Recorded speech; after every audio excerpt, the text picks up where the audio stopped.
This is the Good Neighbor Podcast, the place where local businesses and neighbors come together. Here's your host, Mike Sedita. Hello, everyone. Welcome to the Good Neighbor Podcast. My name is Mike Sedita.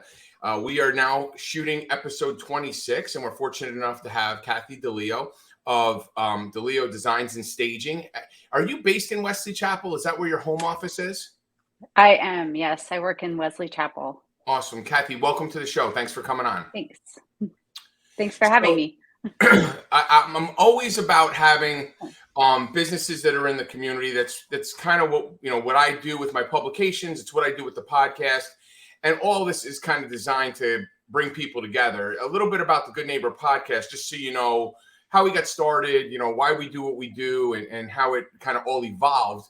Back in 2020 in Southwest Florida, a gentleman by the name of Charlie McDermott, in the middle of COVID, in the middle of all that social distancing, and we couldn't, get within 6 feet of each other, he came up with a way for businesses and philanthropic groups like the Rotary and things like that to actually get out into the community. So residents could hear what was going on with businesses, see some of the things that were going on in the community, because there's a lot of good things going on, even in all that chaos. And basically, over the last 3 years, the podcast has developed. We're now nationwide. The Good Neighbor Podcast is all over the U.S., and I'm fortunate enough to be the person here in Tampa that actually does it. And how we do it is real simple. You and I are just two business owners in the community in Pasco County, talking a little bit about your business, how you got into your business, and some of the things that you enjoy that kind of make you the entrepreneur that you are. So with all that being said, tell us a little bit about your business. So my business is a full service interior decorating and home staging business. I focus mostly on interior decorating right now. However, I am doing some occupied staging, which means that I'll provide artwork, greenery, accessories for staging jobs. I also do staging walkthroughs for realtors where I can go through a home and get the home basically ready to list and put on the market. So let me ask you this then, with that business, and how long have you been doing this? I've been doing it since 2019. So ironically, I started my business right before COVID. Yeah, great timing, Cathy. Great job. I know, right? So I soft opened my business in August and then really launched it in October. And then by February, March, COVID was full blown. So do you find, I know there's a lot of like virtual stuff that people do with staging. Do you find some of the realtors you work with, I mean, I would think they would like that, actually being able to walk somebody through a home and see it staged. Do you run into some people who are just say, you know what, I just want to do it virtually, and then when they walk through, they can kind of imagine what they want? Where do the realtors you work with, I mean, obviously if you work with them, they like staging, but Have you run into a lot of people that kind of give you a little bit of blowback on that? I think so. I think the cost of virtually staging is a lot less than having it physically staged with a stager. So that appeals to some certain groups. But, it takes like 10 seconds for someone to develop an emotional connection with a home when they walk into it. So because of that, like you really want them to feel when they walk through the door that it's a place where they could envision themselves and their families living. So I feel for that reason, it really is more impactful if the home does have some furniture and some decorations in it. Yeah, they say in a past life, I had my real estate license. I lived in Atlanta. I had originally got my license in 1995. That's how ancient I am. Oh my goodness. In Atlanta, actually, what happened in the 90s before the Olympics came to Atlanta, it's kind of what happened here a few years ago, where houses were on the market. Right. Everybody thought it was going to be in Atlanta. They thought it was going to be like it was here. It didn't ever quite evolve that way. But even then, like they talked about the psychology, like you said, people fall in love with the house. Like even so much as like baking cookies and having that aroma, touching on all the senses of a buyer when they come into the home, and that feeling of home in the staging is got to be an important role that I would think more successful realtors use. Because I know in the past selling my homes, we always live staged it because it created that clean, beautification of the home. Yes. I've even worked with some realtors to go as far as translate some of my decorating into the home. So I had a former Major League Baseball player who had listed a home in Starkey Ranch. And I actually went through with the realtor and I swapped out like light fixtures, and they had great taste and amazing stuff in there, but the appeal was more specific to what their tastes were. So we Right. went through and changed out vanity lighting, changed out, overhead lighting, and really made it a little more vanilla, I guess, for the photos. Agreeable gray, right? Like, I mean, that's the Exactly. big thing. Like, people have these unique tastes where one kid's room is light blue, the boys' room is light blue, the Right. girls' room is hot pink, the Yes. bathrooms are gold and yellow and have crazy wallpaper accents and all this stuff. Yes. And that's great for them, but everybody Yeah. coming in the door, they always told us agreeable gray, and let's kind of Yes. do it up with the decoration, right?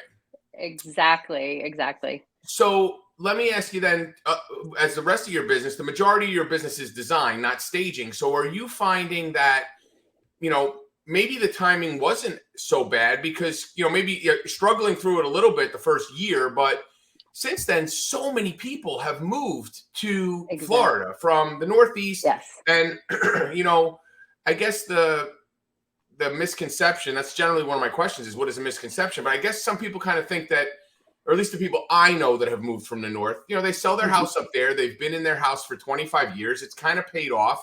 The market was high there. They sold it. They made a boatload of money, came down here, bought a house, and had money to kind of do it the way they wanted to do it. So were you finding a lot of transplants come in and say, hey, Cathy, we bought this great house in Seven Oaks, but it was built in 1997 and we want to make it somewhat, this century. And you get a lot of that type of work? I do. I've worked a lot with people who are moving from across the country and actually from other countries. I had one client that was it was military family, and they were based in Italy. And they knew that a year out, they were going to be moving to the US. So they built a house in Epperson Lagoon, and wanted it to be somewhat furnished by the time they moved in. So because my business, when I started it, I didn't know that COVID was going to happen. But what I did know is that I wanted to work where I wanted to work, when I wanted to work, and on my terms. I didn't want to be physically tied to a location or hours or something like that. So I built my business on being able to design things virtually, being able to schedule things virtually. And I can basically work from my laptop or my phone for the most part. There are some things I do need to be present for, but when these clients in Italy needed to decorate their house, I was able to work with the time zone and provide design boards for them and inspiration through Pinterest and all of the online resources. And then we were able to communicate about the mood boards and the design boards. And then I was able to ship the furniture into the home and be there to receive it and kind of get everything set up before they moved. So that was a fun project. Well, that's probably the one thing out of COVID, like this, like us sitting here, we are having a conversation. You are somewhere in Wesley Chapel. I'm somewhere in Wesley Chapel. We're having a conversation like we're sitting in the same room with one another. Yeah. And, the implementation of Zoom, the implementation of virtual sharing where you can do that type of thing. Yes. That's probably the one good byproduct out of COVID that's come out of it. And Agreed. even like businesses, I don't know, talk a little bit about your past life and stuff, but I worked a corporate job. I managed a call center at one point. At one point, you needed real estate to house those 65 seats and the phone bays and all this other stuff. And if COVID's taught us nothing else, is that people actually do work. I mean, some people don't. They're kind of lazy and don't do their job. But there is a good fraction, a good faction of the country that they work from home and they're able to function and do their job. And somehow or another, the world continued to turn. It does. It does. One other thing I wanted to mention to you too about like the virtual decorating is a lot of my clients are professionals who have like C-level jobs. They're owners of companies, they're ER doctors, they're flight medics in the military. And so those people don't have normal hours. Like they could be online at 12 o'clock at night and need to access design files to look at things. So again, that kind of goes back to what you were saying about, how COVID forced us to be virtual. Well, and the other nice thing, I make this joke all the time, is everybody who works like a corporate, we call like a 9 to 5 gig, right? They always Yeah. have these fantasies of, I want to be an entrepreneur and I want to make my own hours and dictate what I make until Yeah. that first paycheck doesn't come in because you didn't work enough, or until you're working at 8, 9 o'clock at night, putting designs together for a client. So the good and the bad about being an entrepreneur is exactly what you said. So yes, you get to make your own hours. You get to work with the people you want to work with. I know for me, I've had instances where I've had people come into my publications and they're just not a right fit for me personally. Yeah. And I've turned them away to say, look, I don't want to work with that person because I know that working with them is going to be a headache. So I kind of can pull myself out of it. That's the advantage, right? But on the flip side is you don't know when your next paycheck's coming in. You have to pound the pavement to make sure you're visible and out and do the things like we do with, with like Rotary and different networking things that go on. So you have to constantly be in that flow. So there's a pro and a con to being an entrepreneur, which absolutely is, definitely one of those things we have to work through. So I guess the next question I would really have for you is, when you were a, young lady at home as a kid, were you always like moving your mom's stuff around, going, Mom, it would look better like this, or changing it? How do you evolve into this role? How do you get here? Okay, so no, I was not interested in home decor at all as a child. I was actually interested in retail and fashion. So my aunt, when I was in sixth grade, was a buyer for Macy's, I believe, and she was my mentor. And I always said, I want to be a buyer. I want to be a buyer. So I got my degree in college knowing that eventually I wanted to move to New York and be in a corporate retail environment. So at 22, I graduated and I had the opportunity with Lady Foot Locker to start at the store management level, but then move into the corporate office in New York to start in planning and allocation. And that was my vision and my career path of how I was going to get to New York to become a buyer. So I was a store manager in St. Joseph, Missouri for 6 months after I went through 18 months of training. And then at 23 years old, they interviewed me and gave me a position in the New York office along with about 6 other people. So I worked in allocation for all of the Lady Foot Locker stores in the early 90s for Woolworth Corporation. So is allocate, okay, so it's a couple things to unpack there. Number one, there is an 18-month training program to be a store manager at Foot Locker? Yes. There was at the time that I was. Is it, so are you on the job for that, or is part of it like going somewhere and actually taking school type classes to be a train, and then you get like, is it a hybrid, or is it all on the job? It was all on the job. There was a certain number of months that we actually were just store employees, and then they promoted us to assistant manager. And then from there, we went into our own store. And so the total was about 18 months. Okay. So then the next question I have from that is Woolworth Corporation the overlying company of Foot Locker and Lady Foot Locker? It was when I was working for them, but I believe that dissolved, and now it's just like Foot Locker. So when you say allocation, you're sitting in New York somewhere and there's, 200 stores across the United States in malls and wherever they all are. Mm-hmm. Are you now looking at Nike and Adidas and all the different brands and saying, okay, well, I'm going to buy 500 pairs of Adidas for these 3 stores? Is that kind of what allocation means, or is it something more elaborate than that I'm just too dumb to figure out? No. So at Foot Locker as an allocator, what I did is the buyers would decide actually what they would purchase and from what company. And then I would tell them how much we needed to buy based on analytics and history. And then I would actually send it to our 400 stores in the US. And I think at the time we had Puerto Rico stores. And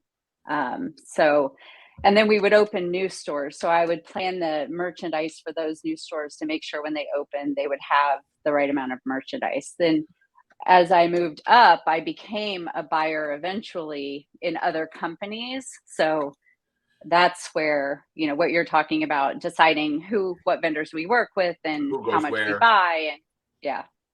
So were there ever any, we're kind of going off a little bit on a tangent, but it's interesting to see how you get here. But were there any proprietary lines of clothing at Foot Locker and Lady Foot Locker, or was it all vendors specific, Adidas, Nike, Converse, where I don't even know who else, Under Armour? Is it all bringing in other brands, or was there a proprietary line? at the time, it was bringing in other brands, and I remember being heavily allocated product by Nike and the Mm. other top brands of the time. So this is around the same time, like, it's 93, 94. This type of merchandise is just expanding rapidly, Yeah. like, Foot Lockers are growing really fast. So at the time, Nike was like, "Okay, so Lady Foot Locker, you can have 100,000 pairs of this Jordan. Foot Locker, Right. you can have 500,000 pairs." So they would tell us basically what we would get based on our market share, and then we would have to divvy it up from there. And then you're looking at analytics from the previous year and saying, my Yes. store in Wesley Chapel Yeah. sold mostly Adidas. I'll allocate more Yes. Adidas to that store, et cetera, right? That's Yes. really cool. That is really cool. And then from there, you just kept going through the retail, Yes. the retail chain as a Yes. buyer. You kind of worked your way up. What was that moment when you said, you know what? I've had enough. I need to go on to my next chapter. So from Lady Foot Locker, I was there with Foot Locker brands for 5 years. I decided I needed to get more expansion in my resume. So I blindly sent a resume to the West Coast of the US and got a job with the Gap Inc. and Oh, worked nice. with Old Navy doing merchandise planning, which is similar to allocation, only we do basically the financials and we manage the checkbook for the buyers. So I worked when Old Navy was expanding stores in the 90s, again, right after they opened. I worked for them for 2 years and then decided I loved New York and went back to New York, worked for Toys R Us for 5 years in Toys R Us brick and mortar. And then I moved over to .com and I worked for babiesrus.com and bought basically like majority of the online product for babiesrus.com. Did that for a total of 5 years and then worked for J. Crew in New York and Wow. did all of the merchandise planning and got into product development a little bit more, and did catalog and web. So we proved copyright, everything that you saw in the J. Crew catalog. Right. We basically did what's called pagination. So we would lay out the pages with what we knew was coming in and what was hot and helped with the copywriting and proofing copywriting, and then made sure that the product was going to arrive in time for the catalog drop, and then also match that up against the web page. So I did all of that. And then in 2006, my husband and I had met at Toys R Us. We ended up getting married and moving to Florida. And the first thing I said to him was, "Well, I can't work in Florida, right?"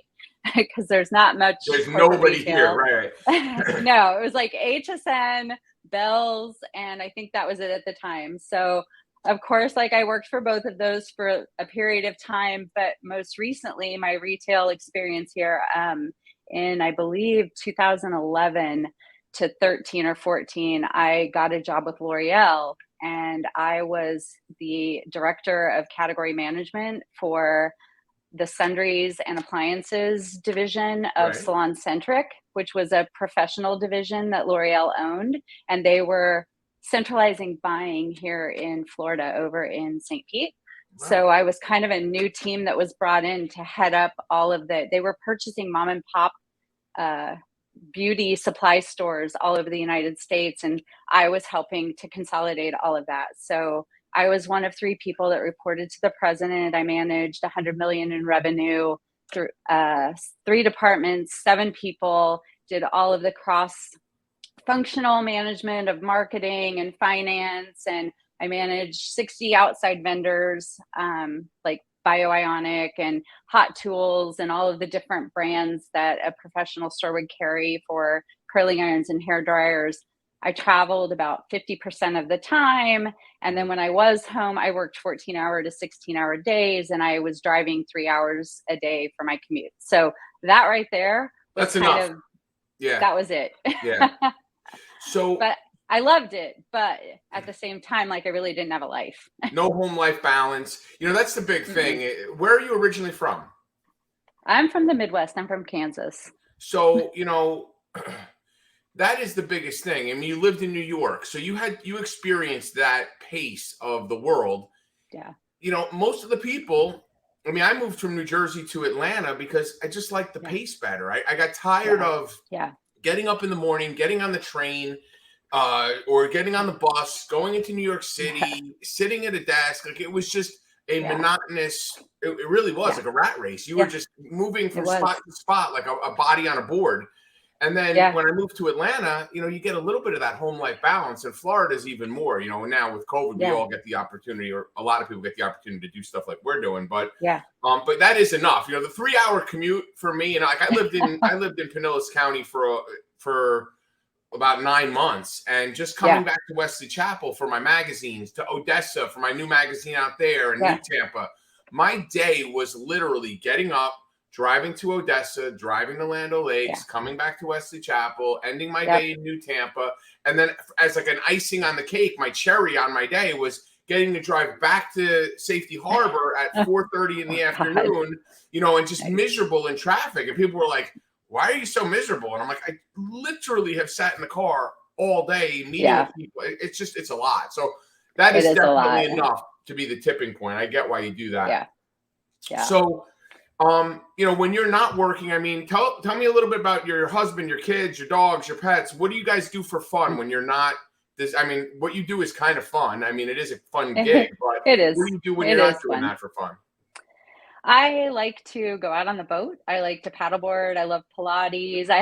My husband and I have been married for 17 years. We have 2 kids. My daughter Tiana was mine before we got married. She was actually born in San Francisco and grew up in New Jersey when we lived in New York the second time. And Where then my youngest, did you live? Where in Bergen County did you live? We lived in Essex County. We were in Montclair. So the first time I lived in New York, I was in Manhattan. And then when I moved to San Francisco and moved back, we moved to Montclair. So we lived. But now, were you working in the city when you lived in Montclair? I did. Yeah. Did you take the boat from? You know what? Part of the time. So the first few years I worked for Toys R Us, and we were in Paramus. Yeah. And then we moved to Wayne, out in that new campus that they had built. And then when I worked, go ahead. I worked for years right where Giant Stadium is. When you're taking Route 3 going into the Lincoln Tunnel, right across on the eastbound side of Route 3, there was a Sheridan and a big building said Metro Media on it. I worked in that building for a long time. And then I worked in Sea Caucus a little further up for a long time. So that whole stretch, that's where I grew up. So, so the rat race, that's it. That's the whole thing up there.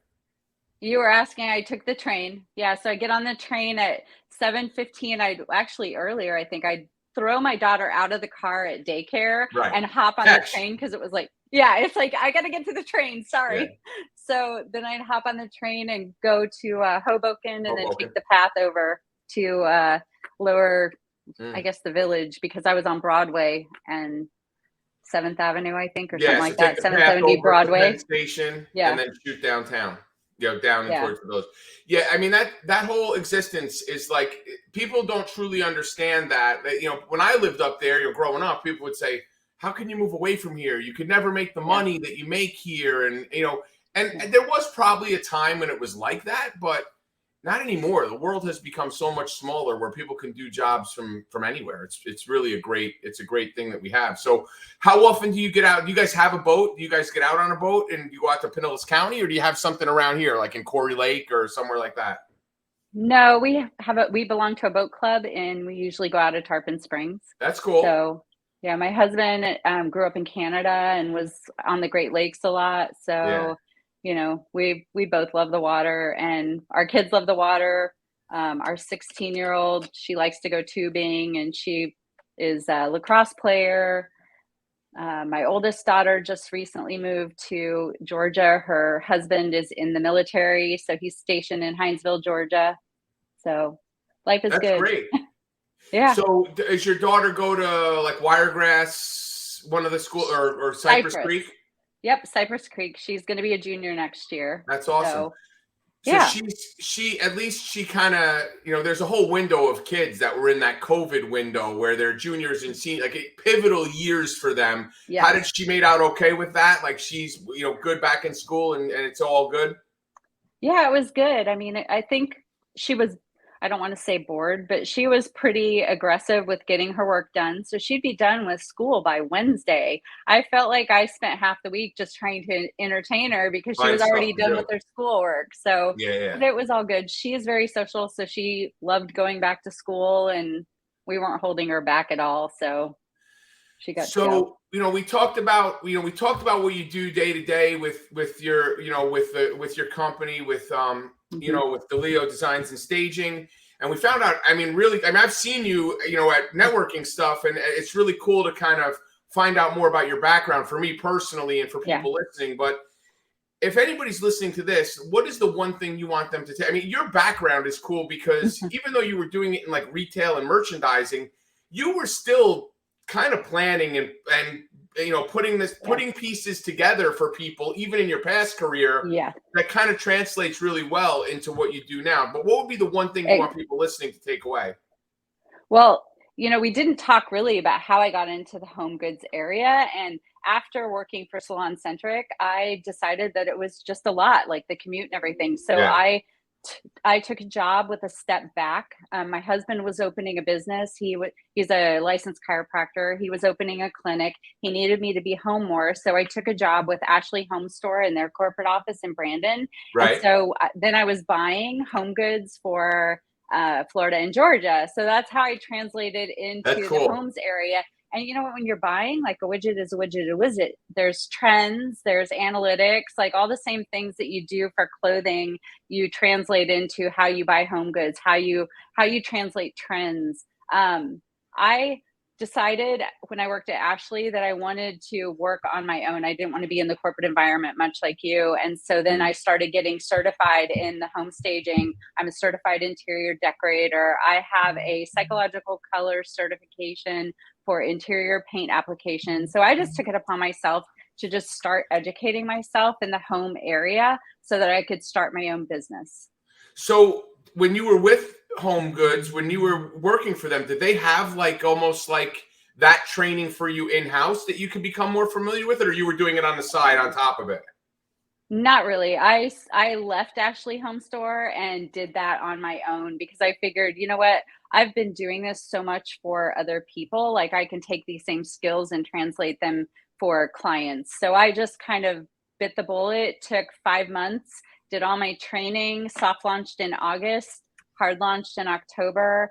And, it's been great. My first year, I have a huge Christmas decorating business as well. So from October, November until January, I'll set up Christmas trees, decorate homes, and do all of that for the holidays.